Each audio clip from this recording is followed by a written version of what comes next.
Good evening from New York. I'm Joy Reid in for Chris Hayes. We have breaking news tonight regarding the tabloid newspaper aligned with Donald Trump, the National Enquirer. Tonight, the CEO of Amazon and the owner of the Washington Post, Jeff Bezos, has very publicly accused AMI, parent company of the National Enquirer, of extortion and blackmail. The National Enquirer had already published intimate text messages between Bezos and a woman who is not his wife. But now, Bezos says they threatened to publish compromising photos of him if he did not stop an investigation into how the tabloid got those private texts. Bezos didn't just tell us what happened. He posted the information himself. Emails, he says, are from AMI executives that describe the photos that the Enquirer was threatening to publish, including what one executive calls a, quote, below-the-belt selfie. NBC News has not seen copies of the letters independently, and we've reached out to both AMI and Amazon. Bezos said that he began personally investigating AMI a few weeks ago after it published his intimate text messages.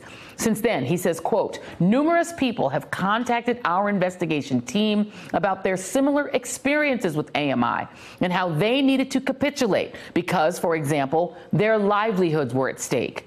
Bezos adds, quote, in the AMI letters I'm making public, you will see the precise details of their extortionate proposal. They will publish the personal photos unless Gavin DeBecker and I make the specific false public statement to the press that we have no knowledge or basis for suggesting that AMI's coverage was politically motivated or influenced by political forces. Last year, the Department of Justice agreed to an immunity deal for AMI, which admitted to providing a catch-and-kill service for Donald Trump and his presidential campaign. If someone raised a possibly damaging story about Trump, AMI and its CEO, David Pecker, would buy the story and make sure it was never published. Bezos, the world's richest person, writes, if in my position I can't stand up to this kind of extortion, how many people can? Joining me now is Washington Post reporter Manuel Roy Franzia, who has been covering the Bezos National Enquirer story. So, Manuel, let me start with you on this first. Can you walk us back through the sort of start of the Bezos investigation into the text messages that he says were obtained by the National Enquirer? Sure. The National Enquirer got a hold of some photographs and text messages involving Jeff Bezos and a woman that he was romantically linked with named Lauren Sanchez, a former television reporter in Los Angeles. And those were published in the National Enquirer. And when that happened, these very intimate text messages being published, Jeff Bezos went to a private security consultant who he has worked with for a long time named Gavin DeBecker. You mentioned him at the top. And they started an investigation to figure out where these text messages were gathered, how they got to the National Enquirer, and how the whole thing happened. And so the idea being that the National Enquirer took offense to the fact that they were looking into these. I mean, the National Enquirer published the text messages. I guess the presumption here is that Bezos believed that the Enquirer had obtained these photos. How? By somehow getting into his private accounts, into his cloud. What was sort of the nature of that investigation?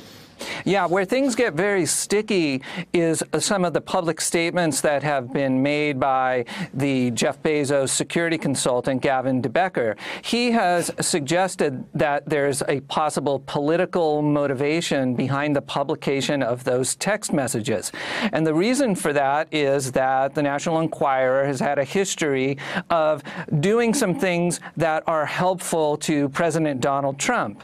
And the theory that potentially those text messages could have been published by the National Enquirer as some way of getting back at Jeff Bezos for his ownership of the Washington Post was floated by his security consultant, and also not just floated privately, but also discussed publicly. And that has clearly bothered the National Enquirer in their responses to us when we began doing our reporting. They vehemently denied that, and they seem to continue to do that in their their correspondence directly with Bezos. And is the implication there that the Enquirer wanted to intimidate Jeff Bezos into somehow influencing the reporting at the Washington Post in Donald Trump's favor, or that they just wanted him to stop looking into their acquisition of his texts? There are a lot of murky details when you start digging in deeper into these theories that were being discussed behind the scenes that we learned about when we were reporting this piece for reporting about all of this for a piece that ran on the front page on Wednesday.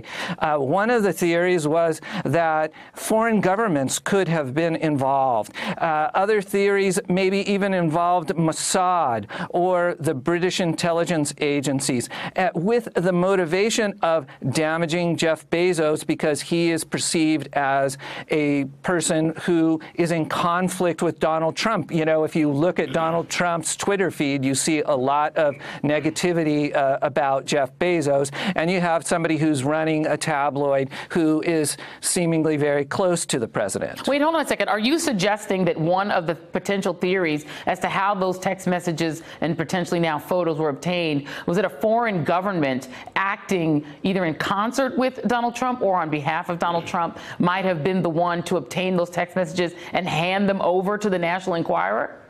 Yeah, in the investigation that was conducted by the Jeff Bezos security team, one of the theories that was discussed between Gavin de Becker, the security consultant who I mentioned, and Michael Sanchez, who is the brother of Lauren Sanchez, who is romantically linked with Jeff Bezos, was that these text messages could have been acquired by Mossad or by British intelligence, by MI6. That is their theory. We're not saying that that's true, and we're not even saying that they are certain that it happened that way, but they discussed it, and we have reviewed electronic communication between these two parties, between Michael Sanchez and Gavin de Becker, in which that is discussed. And I would add just one other really important thing.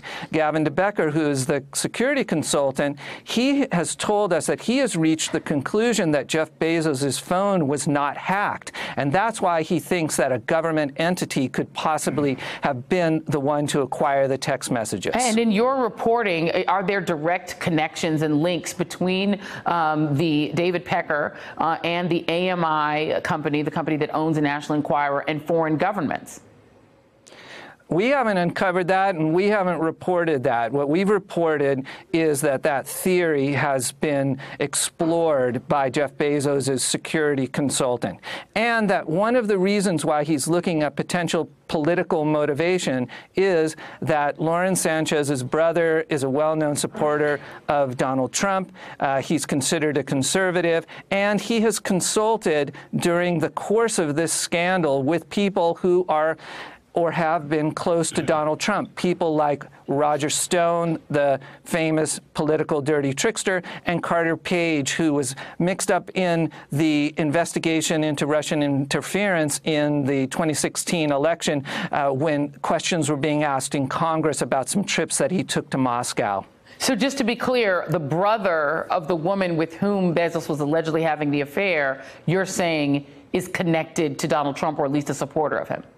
He's a supporter of Donald Trump. Yeah, that has been evident in his social media posts. And for that reason, it's possible that the Jeff Bezos security team looked at that as a potential motivation for involvement here. I should say that Michael Sanchez has also spoken to us for our reporting on this story, and he has suggested that, in fact, it is Gavin de Becker, the security consultant, who might have been involved in these leaks as some sort of an effort to disrupt the relationship between Jeff Bezos and Lauren Sanchez, and somehow perhaps save the marriage of Jeff Bezos to Mackenzie. Wow. Wow. Okay. Well, Manuel Roy Francia, thank you. Thank you so much for coming on with us and helping us unfold all this breaking news tonight. Really appreciate it. Thank you. Hey there, I'm Chris Hayes from MSNBC. Thanks for watching MSNBC on YouTube. If you want to keep up to date with the videos we're putting out, you can click subscribe just below me, or click over on this list to see lots of other great videos.